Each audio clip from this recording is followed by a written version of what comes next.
Amen. Merci pour votre accueil à toutes et à tous.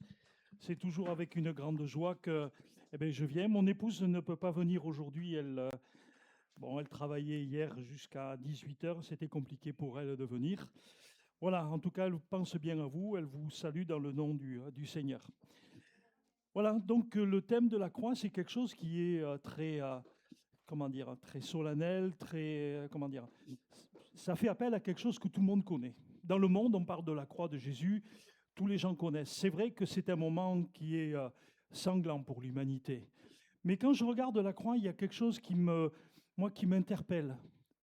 On parle de la croix, de ce que Jésus est mort sur la croix, mais j'aimerais vous parler de cette croix dans son ensemble. D'abord, la croix n'est pas un accident parce qu'à un moment donné, quelqu'un a parlé trop, a dérangé le peuple religieux de l'époque. Mais la croix, elle était pensée dans le cœur de Dieu. La Bible nous dit que Jésus a été prévu de donner sa vie sur la croix comme un agneau prédestiné avant la fondation du monde. Ça, c'est quelque chose, moi, qui m'a toujours interpellé. Dieu, lorsqu'il a créé l'être humain, l'homme et la femme, Adam et Ève, il savait qu'ils allaient désobéir et avant même qu'ils fassent quoi que ce soit, Dieu avait prévu la réconciliation de l'humanité avec lui au travers de la mort de Jésus. Et depuis la nuit des temps, Dieu a toujours Dieu a toujours suscité des prophètes pour parler de sa part. Et puis, à un moment donné, il y a une période de silence et un précurseur est arrivé, Jean-Baptiste, préparant la voie de celui qui allait venir après Jésus. Jésus, lorsqu'il est venu sur la terre, il est venu nous parler de l'amour de Dieu. C'est lui qui a autorité parce que lui-même connaît le cœur de Dieu. Il est descendu de la part de Dieu, vivre dans un corps comme le nôtre, s'incarner dans notre vie de tous les jours, et il est venu nous montrer à quel point Dieu nous aime.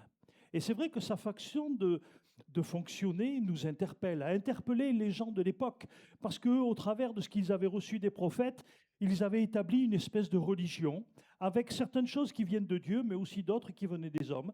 Et ce qui faisait un patchwork assez un petit peu bizarre d'un ensemble de règles, de choses difficiles à pouvoir gérer pour l'humanité. Et Jésus est venu parler de Dieu, Dieu le Père. Et lorsqu'il a vécu comme ça, les gens ont commencé à manifester cette colère. Et effectivement, on arrive au jour de la croix. Le jour de la croix, c'est quand même un jour particulier. Les gens sont venus saisir Jésus, non pas n'importe quand, c'est à un moment donné que Jésus a choisi. Jésus est venu librement à la croix. Et il y a quelque chose qui m'interpelle, c'est que le jour de la croix, déjà sur le coup des midis, d'un seul coup, une obscurité est venue sur la terre entière. Les gens avaient du mal à se voir. Ça a duré à peu près 3 heures. Lorsque Jésus a donné sa vie, il y a aussi quelque chose qui s'est passé à la fin de l'évangile de Matthieu. Il est écrit que des tombes se sont ouvertes. Des corps ont ressuscité, ils sont revenus à la vie, sont entrés dans Jérusalem. Et ça, pour les gens, ça les a interpellés. Au pied de la croix se trouvaient quelques hommes, quelques femmes, un disciple, Jean. Et Jésus, lorsqu'il a donné sa vie, lorsqu'il a rendu l'esprit, le voile du temple s'est déchiré. Nous, maintenant, qui regardons cette histoire, on se dit, mais il y a quelque chose de particulier. La croix, ce n'est pas simplement un moment de l'histoire avec la manifestation de toute la méchanceté de l'être humain, mais il y a le plan de Dieu. Et moi, ce que je remarque, la première des choses que je comprends, c'est que les hommes, en voulant faire mourir Jésus, se sont dit, nous, on va le faire taire.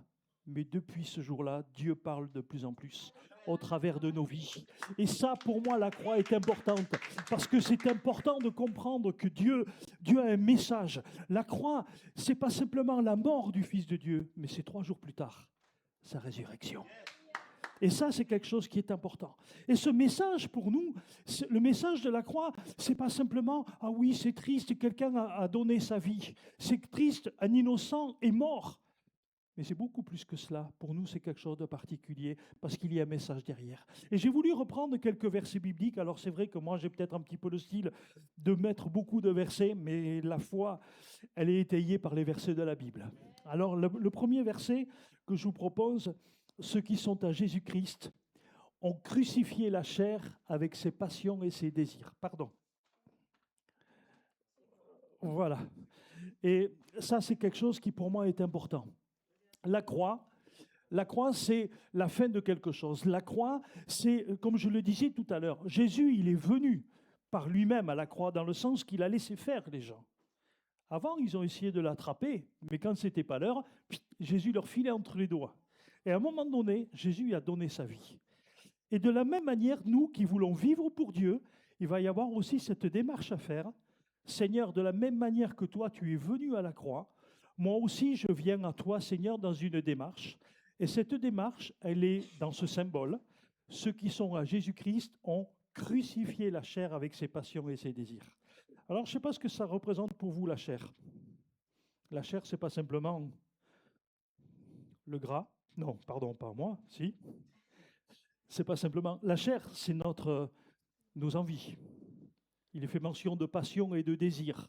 C'est vrai que chacun d'entre nous, on vit sur la terre, on a des envies, on a des désirs, et ces désirs, on a envie de les exprimer, on a l'impression qu'on va pouvoir être heureux, mais Dieu nous dit qu'attention, parce qu'il y a des désirs qui ont des lendemains qui déchantent. Et quand on vit pour le Seigneur, quand on veut vivre pour Jésus, à un moment donné, cette démarche de s'offrir pour le Seigneur. Mais ce verset, pour moi, il ne montre qu'une face de Dieu. Parce qu'il y a beaucoup de gens qui vivent tellement dans le renoncement qu'ils ne sont jamais heureux. Le renoncement, ce n'est pas comme ça que l'on plaît à Dieu. Et on va continuer. Le verset suivant nous dit que c'est Paul qui écrit cela. J'ai été crucifié avec Christ et si je vis, ce n'est plus moi qui vis, c'est Christ qui vit en moi. Si je vis maintenant dans la chair, je vis dans la foi au Fils de Dieu qui m'a aimé et qui s'est livré lui-même pour moi. Là, on voit qu'il y a un deuxième aspect. C'est vrai qu'il y a la notion que j'ai été crucifié pour Dieu, mais ce n'est pas parce que je renonce à quelque chose que je ne fais plus rien. La vie chrétienne, ce n'est pas se mettre complètement à l'écart du monde et renoncer à tout, ne plus avoir de joie. Vous savez, il y a une règle, je crois, je l'ai entendu quelque part, la nature a horreur du vide. Donc, pour beaucoup de gens, la religion, c'est je m'interdis de faire certaines choses. C'est vrai, quand on lit les 10 commandements, vous les connaissez, vous faites les 10 commandements? Je ne sais pas si vous avez remarqué, sur les 10 commandements, vous en avez 8, ce sont des interdictions. Tu n'auras pas d'autre Dieu devant ma face, tu ne commettras point d'adultère, tu ne commettras pas de vol. Enfin bon, je ne sais pas, il y en a plein. Et puis il y en a 2 positifs. Tu observeras le jour du sabbat et honore ton père et ta mère afin que tu vives des jours heureux sur la terre. Le deuxième, c'est le seul avec une promesse d'ailleurs. Mais quand on regarde les choses comme cela, pour beaucoup de gens, la religion, c'est une abnégation. C'est la croix. Mais pour moi, la croix, elle n'a aucun sens s'il n'y a pas la résurrection. C'est-à-dire que j'abandonne quelque chose pour me tendre vers autre chose. De la même manière que j'ai dit que la nature était horreur du vide, vivre une vie d'abnégation, c'est-à-dire que j'ai plus droit à aucun plaisir, c'est pas comme ça qu'on va pouvoir servir Dieu. Mais maintenant, ma vie, elle doit prendre un autre sens. Pour ça que l'apôtre Paul dit, si je vis maintenant, je vis dans la foi au Fils de Dieu. C'est-à-dire que je vis dans la confiance à celui qui a donné sa vie pour moi. Le verset suivant, on fait défiler un petit peu, que je retrouve mes notes. Ah oui. Ignorez-vous que nous tous qui avons été baptisés en Jésus-Christ, c'est en sa mort que nous avons été baptisés. Nous avons donc été ensevelis avec lui par le baptême en sa mort, afin que, comme Christ est ressuscité des morts, par la gloire du Père, de même nous aussi, nous marchions en nouveauté de vie. Tout à l'heure, comme disait Élodie, le baptême, ce n'est pas une noyade organisée. Non, pas tout de suite. Même si on prie pour les malades après, bref. Mais ce qui est important, c'est la symbolique. Je plonge dans les eaux du baptême, j'enterre ma nouvelle vie avec mes anciennes conceptions et je ressors avec cet engagement de vivre conformément pour le Seigneur. L'apôtre Pierre dit dans une de ses épîtres que le baptême, c'est l'engagement d'une bonne conscience envers Dieu. C'est-à-dire que quand on sort des eaux du baptême, on se dit maintenant c'est fini de raisonner comme je raisonnais avant. Avant, je pensais qu'à moi. Maintenant, je vis dans la foi, c'est-à-dire dans l'obéissance aux choses de Dieu. Et ça, c'est important. Je ne sais pas si vous avez remarqué, Dans le principe de la création de Dieu, il y a une règle. Est-ce que vous avez lu le livre de la Genèse, comment Dieu a façonné le monde? Moi, il y a quelque chose qui m'a toujours interpellé. Dieu fait une chose et il termine en disant, il y eut un soir et un matin, ce fut le premier jour, ce fut le deuxième jour. Pour moi, un jour, il ne commence pas le soir, mais il commence le matin. Non? Il n'y a que ceux qui travaillent de nuit qui commencent la journée le soir. Pour Dieu, un jour, c'est je commence par un soir, c'est-à-dire une fin de quelque chose pour redémarrer autre chose. Et nous, souvent dans notre vie, on dit Seigneur, j'aimerais voir telle chose pour que je m'engage avec toi. Dieu dit maintenant, on est dans une autre conception. Il faut la fin de quelque chose. Il faut que tu marques que tu as terminé d'aller dans une direction pour que maintenant une nouvelle vie vienne pour toi. Je ne sais pas si vous comprenez le principe de Dieu. Et c'est pour cela que le message de la croix est un message qui est fort, qui nous donne une direction.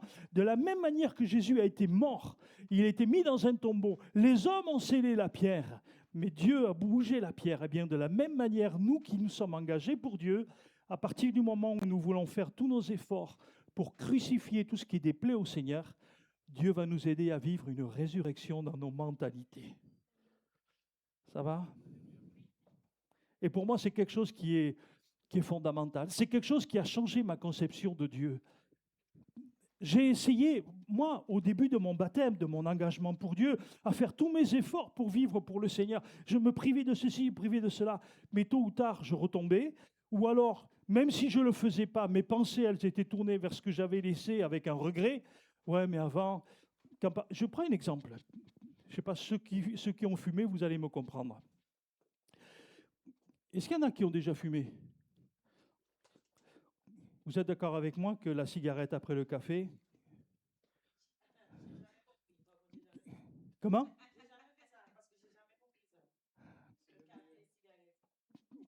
La cigarette après le café, quand on fume, c'est un moment... Comment? C'est pas, je sais pas, pour moi, moi dans ma alors, bon, enfin, moi, dans ma conception, ce que je ressentais, moi, c'était un moment particulier. C'était un moment magique. Le temps s'arrêtait. Bon, voilà. J'ai arrêté de fumer. Mais à chaque fois après mon café, punaise, il me manquait quelque chose. Et je passais mon temps à dire, oh punaise, avant, j'avais ma cigarette. Maintenant, qu'est-ce que je fais? Et puis, bon, il y a tout un tas de choses qui sont mises en place. Et je m'aperçois que la vie chrétienne, c'est beaucoup cela. On essaye d'arrêter des choses, mais on n'est pas heureux. Pourquoi? Parce que Dieu nous a dit, c'est pas comme ça que ça fonctionne. Ce n'est pas parce que tu vas arrêter quelque chose que tu vas être heureux, c'est parce que tu vas t'en défaire pour plaire à Dieu, pour faire autre chose. Et c'est ça qui est important.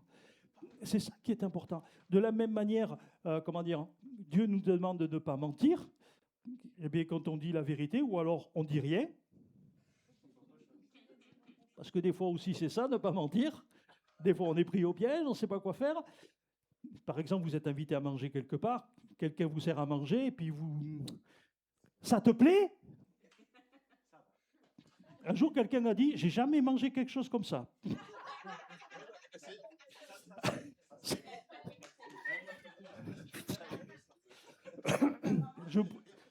Aujourd'hui, cadeau, je vous donne des répliques si vous voulez vous en sortir dans certaines circonstances difficiles, que c'est cadeau aujourd'hui, profitez-en.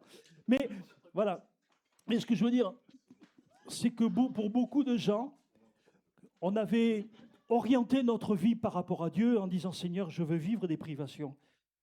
Et pourtant, moi, il y a quelque chose qui m'a toujours interpellé. Jésus a dit, je suis venu afin que mes brebis aient la vie en abondance. Je dis, Seigneur, pour moi, la privation ne correspond pas à ce que tu es venu faire pour moi. Et il y a ce qu'on appelle, dans le langage chrétien, le légalisme. Ce légalisme, c'est je veux crucifier, je ne veux plus faire ceci, je ne veux plus faire cela. Mais si à côté, on ne se donne pas une raison de vivre, tout ce qu'on va faire, on va être meurtri, on va être frustré, on va être amer, on ne va pas être un bon témoin pour le Seigneur. Ça va? Oui, je vis avec Dieu. Ouais, tu t'étonnes qu'après les gens ne courent pas à l'église, quoi. Tandis que le Seigneur nous dit, la mort, elle n'a son sens que dans la mesure où il y a une résurrection après. Et ça, pour moi, c'est un message qui a transformé ma manière de vivre, ma manière de communiquer l'évangile aux gens. Mais c'est vrai que c'est important. Je parlais tout à l'heure de la cigarette. Oui, mais maintenant, j'ai compris une chose, c'est que 2, 3 jours après avoir arrêté la cigarette, les aliments avaient un goût différent. Ah ouais.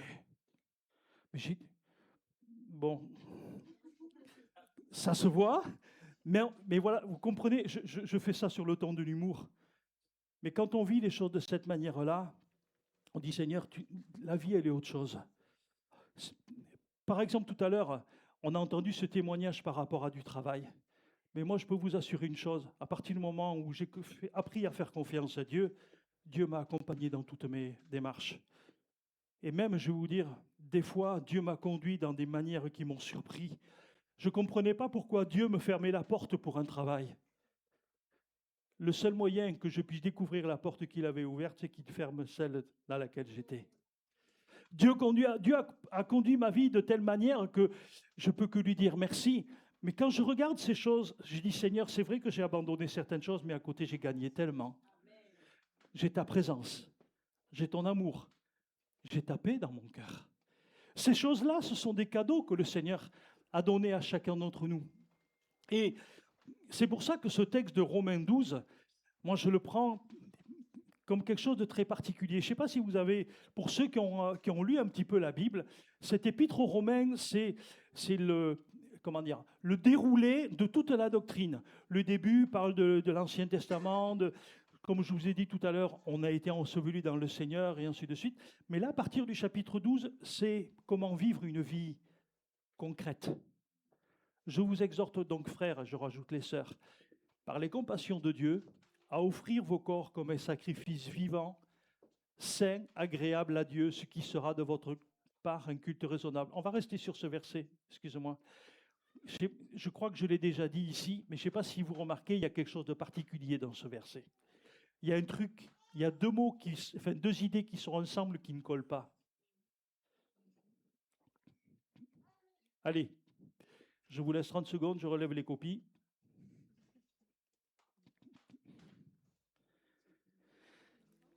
Comment? Un sacrifice vivant. Ça c'est le truc. Mais moi, j'ai jamais vu un sacrifice vivant. Comment? C'est-à-dire que en moi, il y a ces deux aspects. Je m'offre un sacrifice pour le Seigneur, mais je vis pour autre chose. Je reviens, la croix et la résurrection. C'est ce qui fait la force pour le Seigneur. De la même manière que je vous disais tout à l'heure que la nature a horreur du vide, la différence entre la religion et la relation avec Dieu, c'est que la religion est une abnégation, alors que la relation avec Dieu, Seigneur, eh j'abandonne des choses pour marcher avec Dieu. De la même, alors je ne sais pas si je vais ramener sur un terrain, je vais peut-être me faire des ennemis, mais pour l'amour dans un couple, comment concevriez-vous l'amour de votre conjoint si vous passez votre temps à lui dire, tu sais, pour toi, chérie, j'ai abandonné toutes les anciennes conquêtes et toutes les sollicitations que j'ai pu avoir.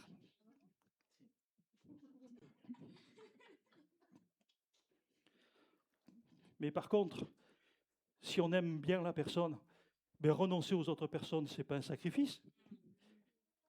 Il y a les jeunes mariés, ouais. Vous comprenez ce que je veux dire? Et avec Dieu, c'est la même chose.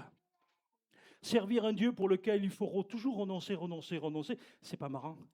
Mais il faut donner à sa vie un sens. Et ce sens, c'est dans le verset suivant, qui est écrit « Ne vous conformez pas au siècle présent, mais soyez transformés par le renouvellement de l'intelligence, afin que vous discerniez quelle est la volonté de Dieu, ce qui est bon, agréable et parfait. » Là, il est fait mention « Soyez renouvelés » et non pas « Vous avez été renouvelés une fois pour toutes ». Qu'est-ce que ça veut dire? C'est une démarche de tous les jours. Seigneur, je marche avec toi, mais je n'ai pas encore tout compris. Seigneur, je lis ta Bible, mais je ne comprends pas tout. Mais au fur et à mesure de ma vie, il y a des choses qui vont s'imprimer dans mon existence. Au début, c'est vrai que quand on commence à marcher avec Dieu, on s'astreint à certaines choses. Mais petit à petit, il y a des choses qui deviennent comme un réflexe. C'est bon, vous suivez? Et ça, c'est ce que Dieu veut. Tout à l'heure, on a chanté je ne suis plus esclave de la peur, je suis enfant de Dieu. Le fait d'être enfant de Dieu a modifié notre ADN. On est EGM, enfant génétiquement modifié. Connaissez-vous cette parole de l'apôtre Jean, chapitre 1er de l'Évangile? À tous ceux qui l'ont reçu, la parole, elle a donné le pouvoir de devenir enfant de Dieu. Et nous le sommes.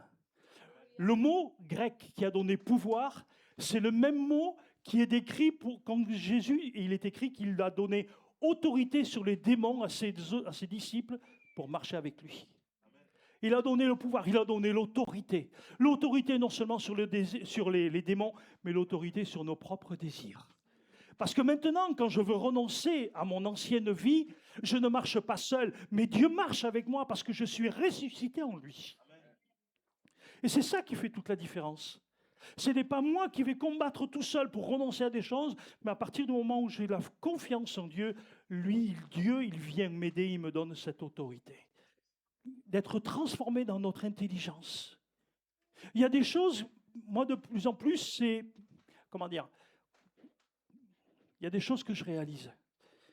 Déjà, quand j'analyse ma propre vie, je suis en train de réfléchir à quelque chose en ce moment sur l'âme, le siège de nos émotions.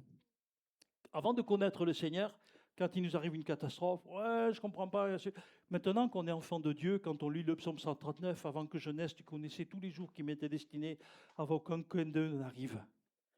Quand quelque chose arrive dans notre vie, Dieu le savait déjà. 1 Corinthiens 10 nous dit même que Dieu, qui est fidèle, ne permettra jamais que l'épreuve aille au-delà de notre force, parce qu'avec l'épreuve, il a prévu le moyen d'en sortir, afin qu'on puisse supporter. Dans ta vie aujourd'hui, parce que tu marches avec Dieu, tu comprends que quand il t'arrive quelque chose, lui, il le sait déjà, il a déjà prévu. Alors Seigneur, je n'ai pas à m'inquiéter, enfin, je ne devrais pas m'inquiéter. Philippiens chapitre 4, ne vous inquiétez de rien. Moi, j'aurais aimé qu'ils disent, ne vous inquiétez pas trop, parce que dans pas trop, j'aurais un placard là, j'aurais mis toutes mes angoisses. Mais il dit, ne vous inquiétez de rien, faites connaître vos besoins à Dieu par des prières, des supplications. Et il dit pas qu'on va être exaucé, mais il dit, et la paix de Dieu. Ce qui signifie que même si le truc n'est pas réglé, Dieu installe sa paix dans notre cœur. T'inquiète, je gère.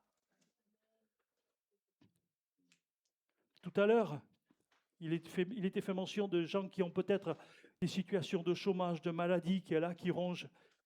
Dieu te dit, t'inquiète, je gère. T'inquiète, je sais ce qui se passe. Et ça a complètement changé ma vie. C'est vrai que, le fait d'être croyant a bousculé mes conceptions. Il y a des choses que je ne fais plus, il y en a d'autres que je fais maintenant, mais il y a une chose qui est importante, c'est sa paix qui est là dans mon cœur. C'est le fait que Dieu m'a donné autorité. Soyez transformés par le renouvellement de l'intelligence. Et je vais vous laisser un dernier verset. Et ce verset, pour moi, est fondamental de la vie chrétienne. L'apôtre Paul, dans l'épître aux Philippiens, au chapitre 3, il va parler de son bagage spirituel avant de connaître Dieu. Ouais, moi, j'étais pharisien, j'étais ceci, tout cela. Mais il va dire, toutes ces choses, je les ai regardées comme étant de la boue afin de gagner Christ. Et là, il va expliquer une chose fondamentale. Et là, c'est pareil, vous avez un verset, vous avez deux versets avec un truc, avec deux choses qui ne collent pas. On va les trouver ensemble. Frère, je ne pense pas avoir saisi la grâce de Dieu, mais je fais une chose, oubliant ce qui est en arrière et me portant vers ce qui est en avant, je cours vers le but pour remporter le prix de la vocation céleste en Jésus-Christ. Tu peux revenir, Elia, sur le verset précédent. Vous avez vu, il dit, je fais une chose. Et pourtant, quand il dit une chose, il y a trois actions. Première, oubliant ce qui est en arrière. Deuxièmement, me portant vers ce qui est en avant. Troisièmement, je cours pour remporter le but. Et c'est ça, la résurrection de Dieu. C'est-à-dire que je prends cet engagement de ne plus passer mon temps à ressasser toutes mes frustrations, toutes mes difficultés. Mais il y a une chose que je dois faire pour ma survie, pour la survie de mon âme. Oublier ce qui est en arrière me portant vers le but, je cours. Et Paul, quand il écrit ça, il dit, je fais une chose. C'est le 3 en 1. Vous saisissez? Moi, ça a changé mon existence, ça. Parce que sur ces 3 choses, si tu en fais que 2, tu ne remplis pas ton contrat. On peut très bien se porter vers le but et courir, mais si on n'oublie pas, ou si on oublie qu'on court vers un but, mais sans avoir le fondement, il nous manque l'essentiel. Et ce matin, je vous propose qu'on puisse réfléchir à cet aspect de la croix. Vous savez, votre passé, je ne sais pas comment vous le vivez, mais moi, mon passé, j'ai beau marcher avec Dieu, je m'en souviens toujours. D'ailleurs, un jour, je me suis fait cette réflexion, mais qui a créé la mémoire? C'est notre Dieu. Mais notre Dieu veut dissocier de notre mémoire la circonstance et la souffrance qui en découle. Parce que la souffrance qui en découle, maintenant, Jésus l'a prise pour moi à la croix. Il va m'aider à aller de l'avant. Peut-être quelqu'un vous dit, moi, depuis que je suis né, j'ai que des galères. Mais moi, j'aimerais te dire, Dieu le sait.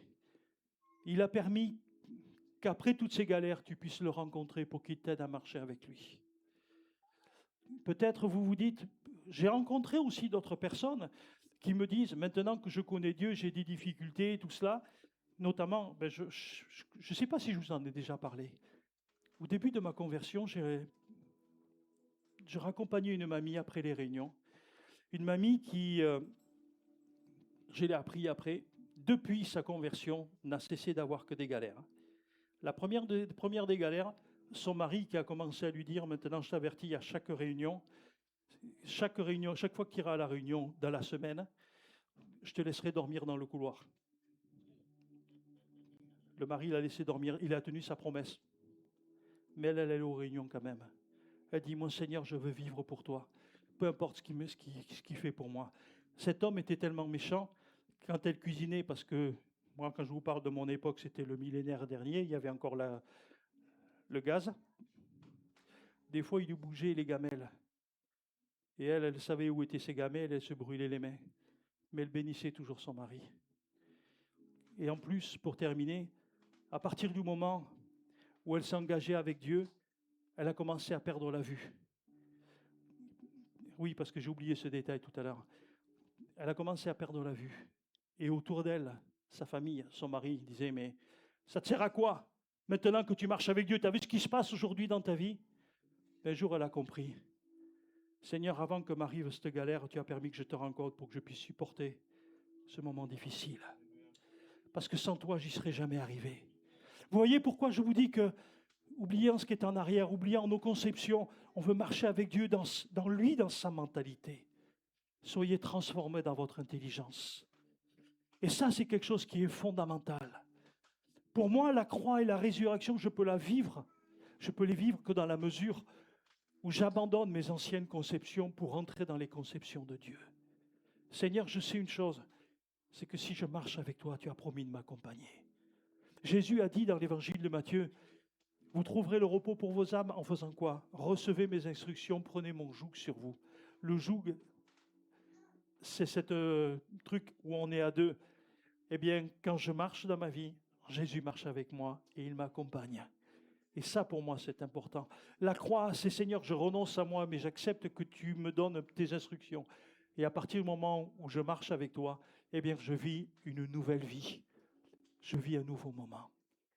Et moi, j'aimerais qu'on puisse chacun dire, Seigneur, je te remercie pour la croix.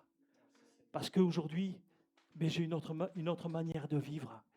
C'est peut-être que aujourd'hui, eh bien pour toi, c'est peut-être un soir. Dans le sens où Dieu t'amène à faire un choix. Dans tout choix, il y a un renoncement. Mais Seigneur, quand je fais un choix pour toi, j'oublie le choix que j'ai laissé de côté.